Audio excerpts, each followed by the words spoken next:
Hey lovebirds, welcome back to your favorite self-care, self-love, mental health, peace, and motivational channel, because mental health is a part of self-love and self-care.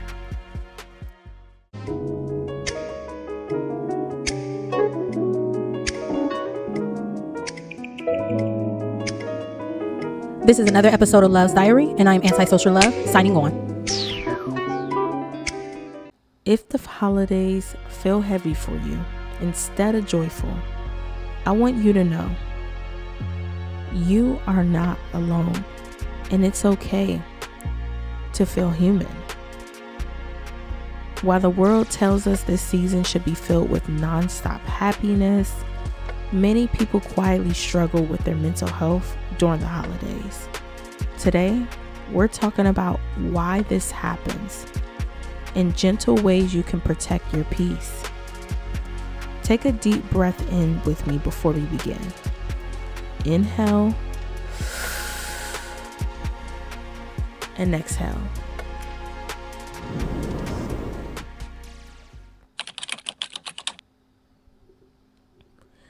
Even when you're surrounded by people, the holidays can make you feel incredibly alone, especially if you're single, grieving, or distant from family.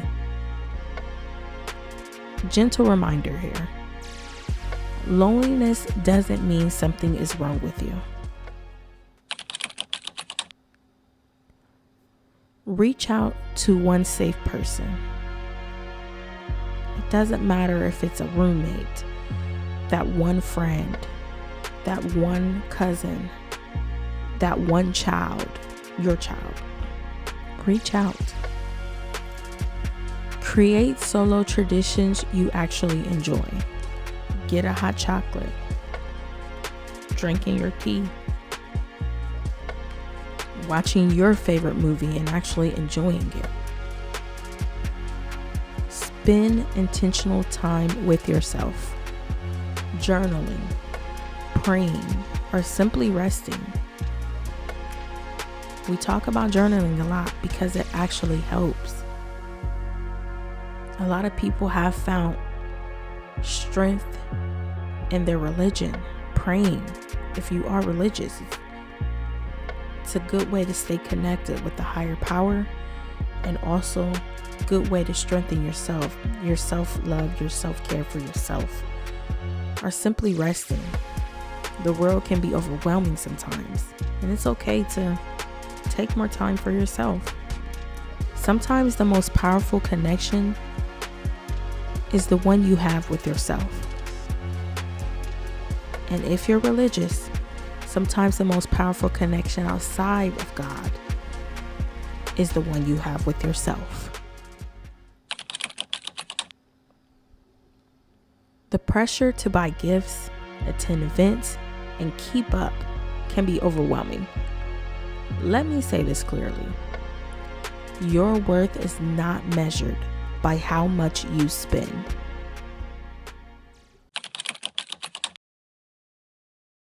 Set a spending boundary and honor it. Even if it's, they'll love this, but I already have this. They're not going to miss something they don't know about. Honor your spending boundary. Give meaningful, low-cost gifts. When you give a gift, it's not about how much it costs. It's about how meaningful it is. And meaningful doesn't mean breaking the bank. It should not break your budget, and it should not break your pockets. Opt out of traditions that can cause stress instead of joy. If you go over your homegirls or your homie's house every holiday and it's a little bit stressful because it's always a lot going on, their kids is acting up, they inviting people that you don't know about, or you wasn't aware that they're going to be there, anything. It's okay to opt out sometimes, even if it's a family event. Your friends, if they are your friend, should know you by now and also should understand. And your family will love you regardless. Peace is the greatest gift you can give yourself. It is. The holidays can reopen wounds, empty seats, familiar memories, quiet moments. Honor your loved ones with intention, even if that means making their favorite pie and eating it. It's okay. Putting up a picture of them. Just make you feel and let them know they're still a part, even if they're not here. Allow yourself to feel without guilt. It is not your fault. And if it is, seek a therapist. But no matter what has happened has happened. Remember that joy and grief can coexist. It's okay to miss a loved one, and it's also still okay to be happy for yourself, to be happy that you're still here, holding it down for them. You're still here. Yes, you missed them, but your joy also matters. This is still a moment of happiness. This is still a moment of rejoicing with family and friends. This is still a moment, even if you're more introverted or solo, this is still a moment that you should be able to enjoy your holiday and rest. You don't have to move on to move forward. You can move forward and still honor your loved ones that are no longer here.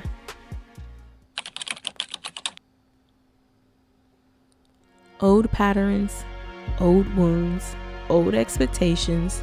Family gatherings can be emotionally draining. Set time limits. I'm only going to be there an hour. So if it's pushing an hour and 15 minutes, go ahead and hit that yawn. It's time for you to get up out of there. Even if you're not going to bed, it's time for you to leave. Prepare boundaries ahead of time, such as setting those time limits. But also, as soon as Aunt Jackie or Uncle Leroy, as soon as they say something crazy, you already know, all right, it's time for me to leave. I love y'all. I'm going to let y'all have that. It's time for me to go. Give yourself permission to leave or take breaks. If you need to take a break and you're not ready to leave, go sit in your car if it's safe. Or go to the bathroom. I don't care if you just went, go again. And remember, it's always okay to just leave. Okay, it's about that time. Even if you only been there about 20 minutes, as soon as something crazy happened, it's overwhelming for me. I love y'all. It's time to go. Protecting your peace is not disrespectful. It's necessary. And family will understand. Social media shows us perfect homes, perfect families, perfect joy. But real life is much more layered.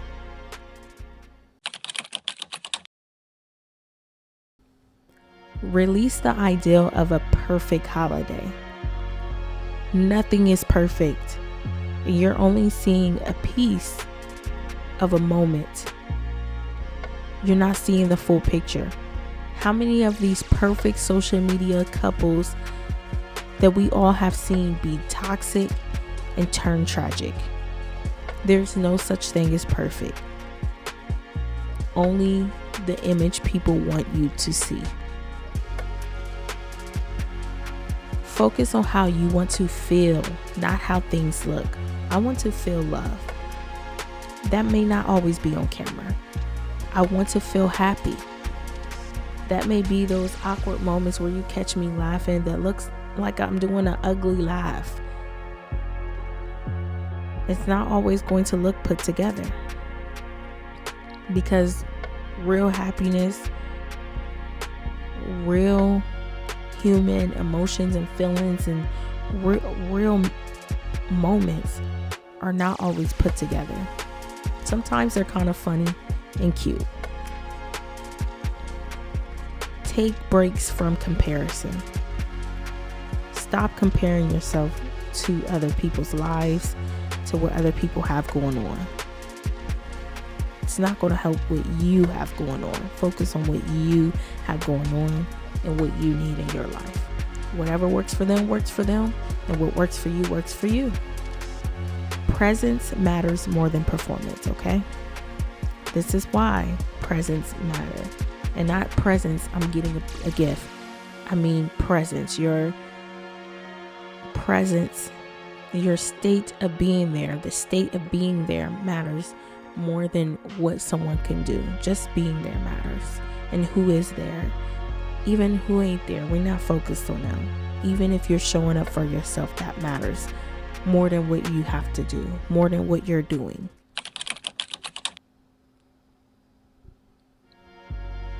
Less sunlight, colder weather, and disrupted routines can impact your mood. Gentle routines help. Tea in the morning. Make sure you make that bed. We talked about this. Those things help. Warm, cozy environments. That helps. Movement, sunlight, and rest. Even if you want to stretch in the morning before you start your day.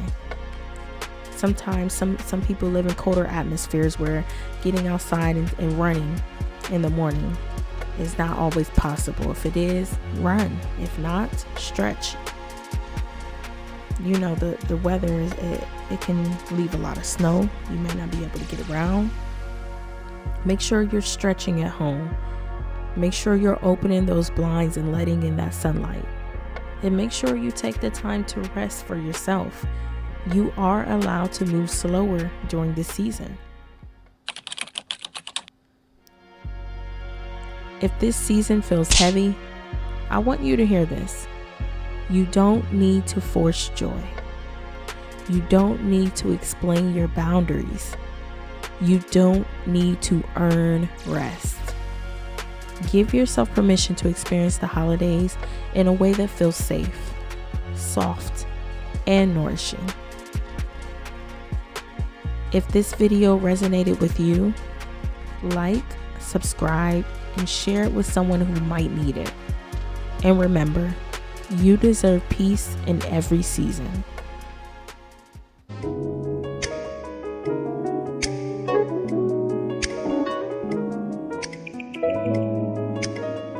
So this is another episode of Love's Diary, and this is Antisocial Love signing off.